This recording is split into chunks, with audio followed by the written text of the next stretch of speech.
Brought to you by WikiVidi Documentaries. American Revolutionary War. The American Revolutionary War, also known as the American War of Independence, was a global war that began as a conflict between Great Britain and her 13 colonies, which declared independence as the United States of America. After 1765, growing philosophical and political differences strained the relationship between Britain and its colonies. Following the Stamp Act, patriot protests against taxation without representation escalated into boycotts, which culminated in the Sons of Liberty destroying a shipment of tea in Boston Harbor. Britain responded by closing Boston Harbor and passing a series of punitive measures against Massachusetts colony. Massachusetts colonists responded with the Suffolk Resolves, and they established a shadow government which wrested control of the countryside from the Crown. 12 colonies formed a Continental Congress to coordinate their resistance, establishing committees and conventions that effectively seized power. British attempts to disarm the Massachusetts militia at Concord in April 1775 led to open combat. Militia forces then besieged Boston, forcing a British evacuation in March 1776, and Congress appointed George Washington to command the Continental Army. Concurrently, an American attempt to invade Quebec and raise rebellion against the British decisively failed.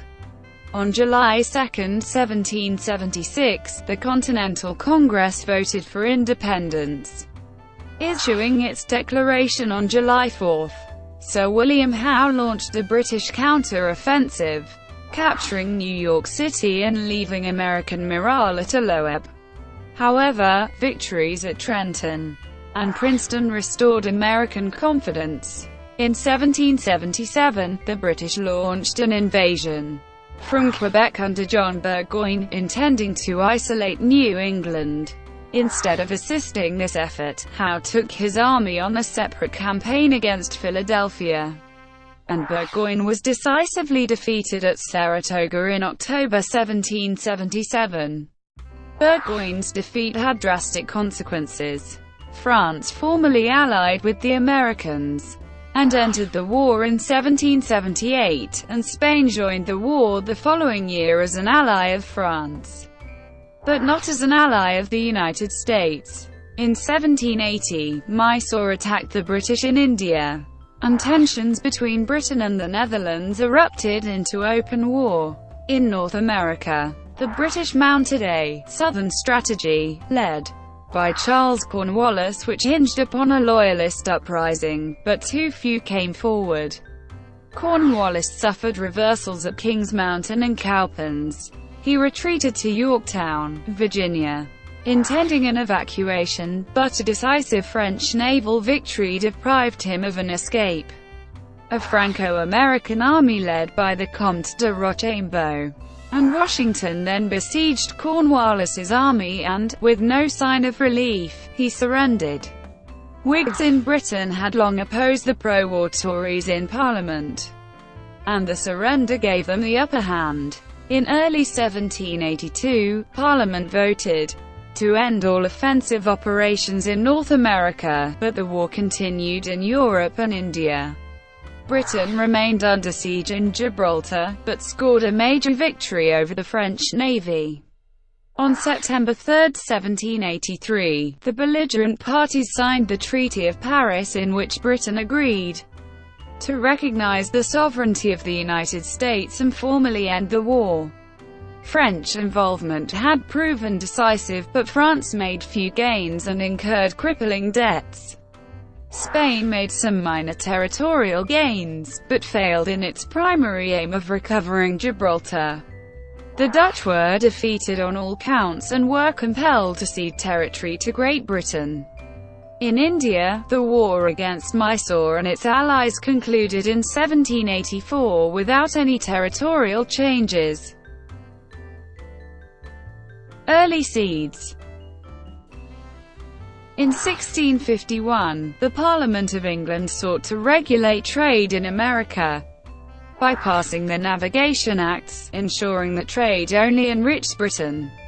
The economic effects were minimal, but they triggered serious political friction. The American colonists had fought King Philip's War without significant assistance from the Crown, and this contributed to a growing sense of American identity separate from that of Britain. Britain continued to assert control into the 1680s, culminating in the abrogation of colonial charters and the establishment of the Dominion of New England in 1686. Colonists, however, felt that the Dominion was undermining their democratic liberty and they overthrew it in 1689.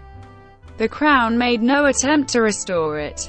The British government continued to pursue trade control, however, passing acts that taxed wool, hats, and molasses.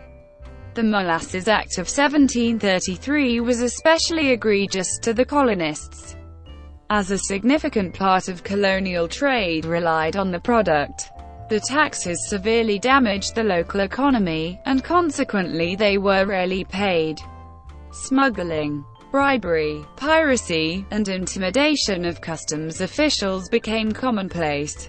Colonial wars were also a contributing factor. The return of Louisbourg to France in 1748 following the War of the Austrian Succession caused considerable resentment in New England, the colonists having expended great effort in subduing the fortress only to have it returned to their erstwhile enemy. Taxation disputes. Britain triumphed over France and Spain in the 7 Years' War, but this led to a financial crisis, as the national debt had doubled to £130 million, and the annual cost of the British civil and military establishment in America had quintupled when compared to 1749. Smuggling had been tacitly accepted, but now the British began to consider that it blunted their revenue, so Whitehall decided to ensure that customs duties were unavoidable by passing the Stamp Act in 1765. Colonists condemned the tax, because their rights as Englishmen protected them from being taxed by a parliament in which they had no elected representatives. Parliament argued that the colonies were represented virtually, an idea that was criticized throughout the empire. Parliament did repeal the Act in 1766, however. It also affirmed its right to pass laws that were binding on the colonies. From 1767, Parliament began passing legislation to raise revenue for the salaries of civil officials, ensuring the loyalty while inadvertently increasing resentment among the colonists, and opposition soon became widespread. Enforcing the acts proved difficult. The seizure of the sloop Liberty on suspicions of smuggling triggered a riot. In response, British troops occupied Boston, and Parliament threatened to extradite colonists to face trial in England. Tensions rose after the murder of a teen by a customs official in 1770, and escalated into outrage after British troops fired on civilians. In 1772, colonists in Rhode Island boarded and burned a customs schooner. Parliament then repealed all taxes except the one on tea, passing the Tea Act in 1773, attempting to force colonists to buy East India Company tea on which the Townshend duties were paid, thus implicitly agreeing to parliamentary supremacy. The landing of the tea was resisted in all colonies, but the governor of Massachusetts permitted British tea ships to remain in Boston Harbor, so the Sons of Liberty destroyed the tea chests. Parliament then passed punitive legislation. It closed Boston Harbor until the tea was paid for, and revoked the Massachusetts Charter, taking upon themselves the right to directly appoint the Massachusetts Governor's Council. Additionally, the royal governor was granted powers to undermine local democracy. Further measures allowed the extradition of officials for trial elsewhere in the empire, if the governor felt that a fair trial could not be secured locally. The Act's vague reimbursement policy for travel expenses left few with the ability to testify, and colonists argued that it would allow officials to harass them with impunity. Further laws allowed the governor to billet troops in private property without permission. The colonists referred to the measures as the "intolerable acts", and they argued that both their constitutional rights and the natural rights were being violated, viewing the acts as a threat to all of America. The acts were widely opposed, driving neutral parties into support of the Patriots and curtailing Loyalist sentiment. Colonial response. The colonists responded by establishing the Massachusetts Provincial Congress, effectively removing Crown control of the colony outside Boston. Meanwhile, representatives from 12 colonies convened the First Continental Congress to respond to the crisis. The Congress narrowly rejected a proposal which would have created an American Parliament to act in concert with the British Parliament. Instead, they passed a compact declaring a trade boycott against Britain. Congress also affirmed that Parliament had no authority over internal American matters, but they were willing to consent to trade regulations for the benefit of the empire, and they authorized committees and conventions to enforce the boycott. The boycott was effective, as imports from Britain dropped by 97% in 1775 compared to 1774. Parliament refused to yield. In 1775, it declared Massachusetts to be in a state of rebellion and enforced a blockade of the colony. It then passed legislation to limit colonial trade to the British West Indies and the British Isles. Colonial ships were barred from the Newfoundland cod fisheries, a measure which pleased Canadians, but damaged New England's economy. These increasing tensions led to a mutual scramble for ordnance, and pushed the colonies toward open war. Thomas Gage was the British commander-in-chief and military governor of Massachusetts, and he received orders on April 14, 1775, to disarm the local militias. War breaks out, 1775 to 1776. On April 18, 1775, 700 troops were sent to confiscate militia ordnance stored at Concord. Fighting broke out, forcing the regulars to conduct a fighting withdrawal to Boston. Overnight, the local militia converged on and laid siege to Boston.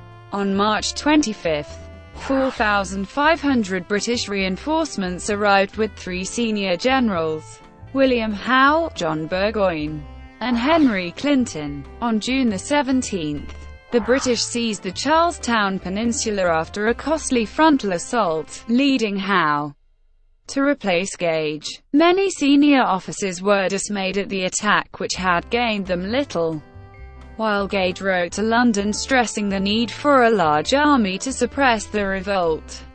On July 3, George Washington took command of the Continental Army besieging Boston. Howe made no effort to attack, much to Washington's surprise, after a plan to assault the city was rejected. In early March 1776, the Americans fortified Dorchester Heights with heavy artillery captured from a raid on Fort Ticonderoga. On March 17, the British were permitted to withdraw unmolested, sailing to Halifax, Nova Scotia. Washington then moved his army to New York. Meanwhile, British officials in Quebec began lobbying Native American tribes to support them, while the Americans attempted to maintain their neutrality, fearing an Anglo-Indian attack from Canada. Congress authorized an invasion of Quebec. Quebec, with a largely francophone population, had only been under British rule for 12 years. and the Americans expected that liberating them from the British would be welcomed.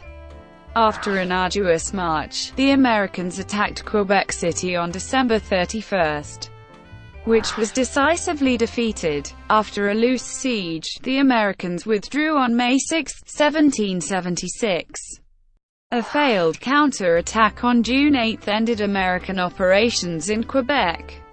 However, the British could not conduct an aggressive pursuit, due to the presence of American ships on Lake Champlain. On October 11, the British defeated the American squadron, forcing the Americans to withdraw to Ticonderoga. Ending the campaign, the invasion cost the Patriots their support in British public opinion, while aggressive anti-loyalist policies diluted Canadians' support. The Patriots continued to view Quebec as a strategic aim, though no further attempts to invade were ever realized. In Virginia, the royal governor, Lord Dunmore, had attempted to disarm the militia as tensions increased, although no fighting broke out. After war broke out, Dunmore issued a proclamation on November 7, 1775, promising freedom for slaves who fled their patriot masters to fight for the crown. After Dunmore's troops were overwhelmed by patriots at Great Bridge, Dunmore fled to naval ships anchored off Norfolk. After negotiations broke down, Dunmore ordered the ships to destroy the town. In South Carolina, fighting broke out on November 19 between Loyalist and Patriot militias, and the Loyalists were subsequently driven out of the colony. Loyalists recruited in North Carolina to reassert colonial rule in the South were decisively defeated, subduing Loyalist sentiment. An expedition of British regulars to reconquer South Carolina launched a failed attack on Charleston on June 28, 1776. Effectively leaving the South in Patriot control until 1780. The shortage of gunpowder had led Congress to authorize an expedition against the Bahamas colony in the West Indies, in order to secure ordnance there. On March 3, 1776, the Americans landed after a bloodless exchange of fire, and the local militia offered no resistance. For 2 weeks, the Americans confiscated all the supplies they could load, and sailed away on March 17. After a brief skirmish with the Royal Navy frigate HMS Glasgow on April 6, the squadron reached New London on April 8. Political reactions. After fighting began, Congress launched a final attempt to avert war, which Parliament rejected as insincere.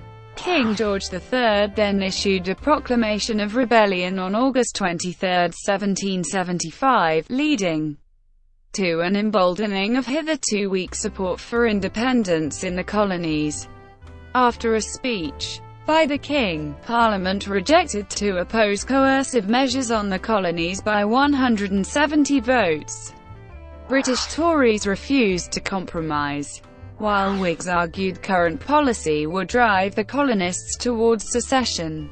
Despite opposition, the King himself began micromanaging the war effort. The Irish Parliament pledged to send troops to America, and Irish Catholics were allowed to enlist in the army for the first time.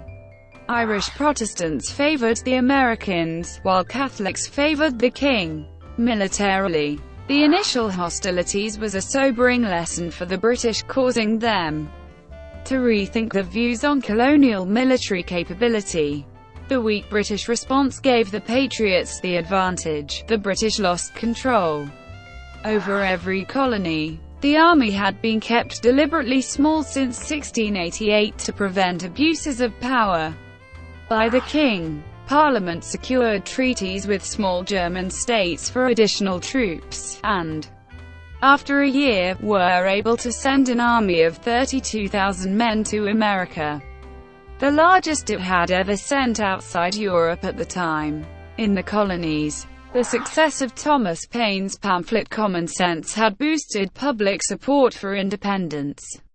On July 2, Congress voted in favor of independence with 12 affirmatives and 1 abstention. Issuing its declaration on July 4, Washington read the declaration to his men and the citizens of New York on July 9, invigorating the crowd to tear down a lead statue of the king, melting it to make bullets.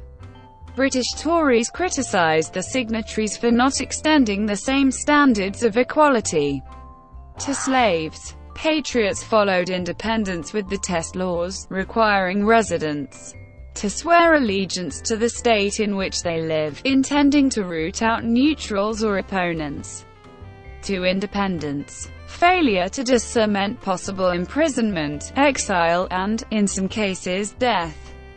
American Tories were barred from public office, forbidden from practicing medicine and law, forced to pay increased taxes, barred from executing wills or becoming guardians to orphans.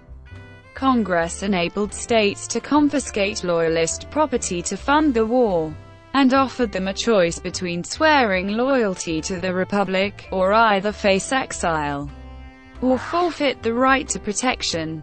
Quakers, who remained neutral, had their property confiscated. States later prevented Loyalists from collecting any debts they were owed. British counter-offensive, 1776–1777. After regrouping at Halifax, William Howe determined to take the fight to the Americans. Howe set sail in June 1776, and began landing troops on Staten Island on July 2. Due to poor intelligence, Washington split his army to positions across the city. An informal attempt to negotiate peace was rejected by the Americans. On August 27, Howe defeated Washington and forced him back to Brooklyn Heights. Had Howe chose to land on Manhattan, Washington could have been encircled and his army destroyed. Howe restrained his subordinates from pursuit, opting to besiege Washington instead. Washington managed to withdraw to Manhattan without any losses in men or ordnance. Following the withdrawal, a second attempt to negotiate peace failed, as the British delegates did not possess authorization to grant independence. Howe then seized control of New York on September 15, and unsuccessfully engaged the Americans the following day. Howe attempted encirclement of Washington again, but the Americans successfully withdrew. On October 28, the British fought an indecisive action against Washington, in which Howe declined to attack Washington's army, instead concentrating his efforts upon a hill that was of no strategic value. Washington's retreat left the remnants of his forces isolated, and, on November 16, the British captured an American army, taking 3,000 prisoners, amounting to the worst American defeat to date. Washington fell back 4 days later. Henry Clinton then captured Newport, an operation which he opposed, feeling the 6,000 troops assigned to him could have been better employed in the pursuit of Washington. The American prisoners were then sent to the infamous prison ships, in which more American soldiers and sailors died of disease and neglect than died in every battle of the war combined. Charles Cornwallis pursued Washington, but Howe ordered him to halt, and Washington escaped unmolested. The outlook of the American cause was bleak. The army had dwindled to fewer than 5,000 men, and would be reduced further when the enlistments expired at the end of the year. Popular support wavered, morale ebbed away, and Congress abandoned Philadelphia. Loyalist activity surged in the wake of the American defeat, especially in New York. News of the campaign was well received in Britain, festivities took place in London, and public support reached a peak. William Howe was awarded the Order of the Bath by the King. The successes led to predictions that the British could win within a year. The American defeat revealed Washington's strategic deficiencies, such as dividing a numerically weaker army in the face of a stronger one, his inexperienced staff misreading the situation, and his poorly trained troops, who fled in disorder when fighting began. In the meantime, the British entered winter quarters, and were in a good place to resume campaigning.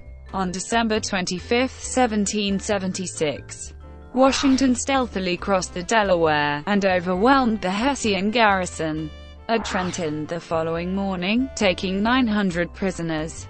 The decisive victory rescued the army's flagging morale, and gave a new hope to the cause for independence. Cornwallis marched to retake Trenton, though his efforts to this end were repulsed on January 2.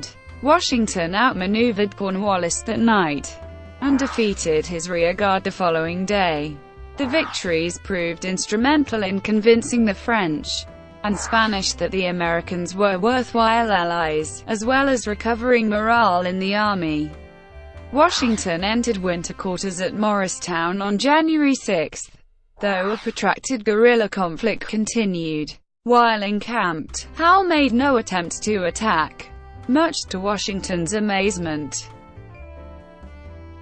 British Northern strategy fails, 1777 to 1778. In December 1776, John Burgoyne returned to London to set strategy with Lord George Germain. Burgoyne's plan was to establish control of the Champlain-George Hudson route from New York to Quebec, isolating New England. Efforts could then be concentrated on the southern colonies, where it was believed Loyalist support was in abundance. Howe instead argued capturing Philadelphia and defeating Washington was a priority. Germain approved this plan, leaving Howe unable to assist Burgoyne. Washington himself was baffled by Howe's choices. Alden argues Howe was influenced by the idea that, upon success, he would not receive credit. But Burgoyne. Controversy persists over whether Germain approved Burgoyne's plan after reading Howe's, and whether he shared this information with his subordinates. Howe was not given any explicit orders to assist Burgoyne. However, a copy Germain sent to Quebec explicitly stated Howe was to assist Burgoyne's efforts. Another letter stated Howe should launch his campaign against Philadelphia as intended, while allowing enough time to assist Burgoyne. Black argues Germain either left his generals too much latitude, or without a clear direction. Burgoyne's plan was to lead an army along Lake Champlain, while a strategic diversion advanced along the Mohawk River, and both would rendezvous at Albany. Burgoyne set out on June 14, 1777, quickly capturing Ticonderoga on July 5. The hasty withdrawal of the Continental Army after little resistance outraged the American public. Burgoyne's pursuit ran into stiff resistance at Hubbardton and Fort Anne. Leaving 1,300 men behind as a garrison, Burgoyne continued the advance. Progress was slow. The Americans blocked roads, destroyed bridges, dammed streams and denuded the area of food.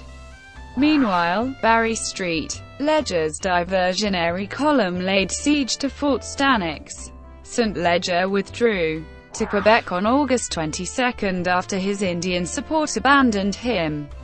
On August 16, a British foraging expedition was soundly defeated at Bennington, and more than 700 troops were captured. As a result of the defeat, the vast majority of Burgoyne's Indian support abandoned him. Meanwhile, Howe informed Burgoyne he would launch his campaign on Philadelphia as planned, and would be unable to render aid. Having considered his options, Burgoyne decided to continue the advance. On September 19, he attempted to flank the American position, and clashed at Freeman's Farm. The British won, but at the cost of 600 casualties.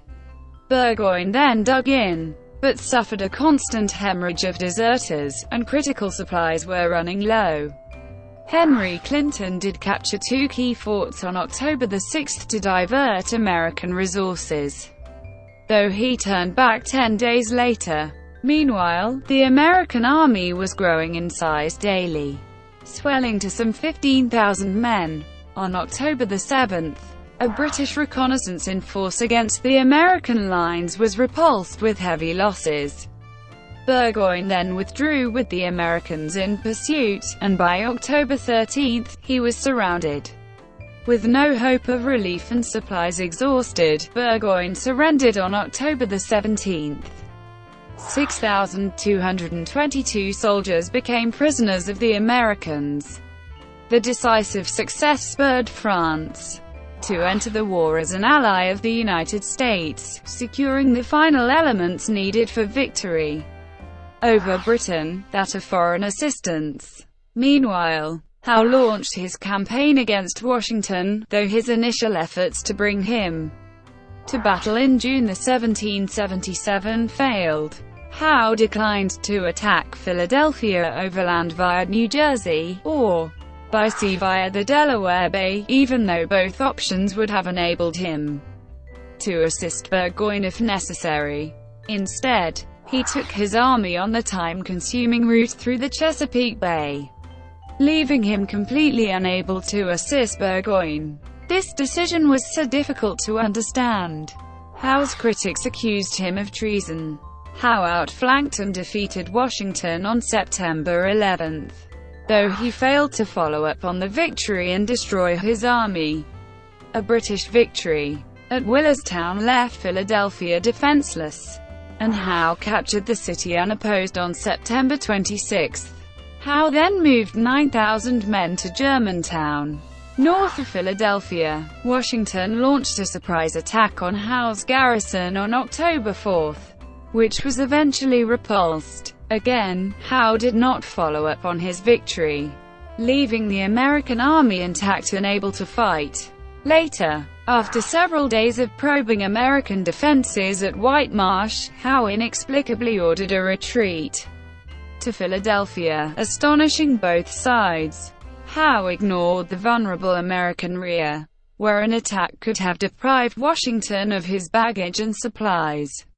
On December 19, Washington's army entered winter quarters at Valley Forge. Poor conditions and supply problems resulted in the deaths of some 2,500 troops. Howe, only 20 miles away, made no effort to attack, which critics observed could have ended the war. The Continental Army was put through a new training program, supervised by Baron von Steuben, introducing the most modern Prussian methods of drilling. Meanwhile, Howe resigned, and was replaced by Henry Clinton on May 24, 1778. Clinton received orders to abandon Philadelphia and fortify New York following France's entry into the war. On June 18, the British departed Philadelphia, with the reinvigorated Americans in pursuit. The two armies fought at Monmouth Courthouse on June 28, with the Americans holding the field, greatly boosting morale and confidence. By July, both armies were back in the same positions they had been 2 years prior. Thank you for watching. Brought to you by WikiVidi Documentaries. Please like and subscribe below.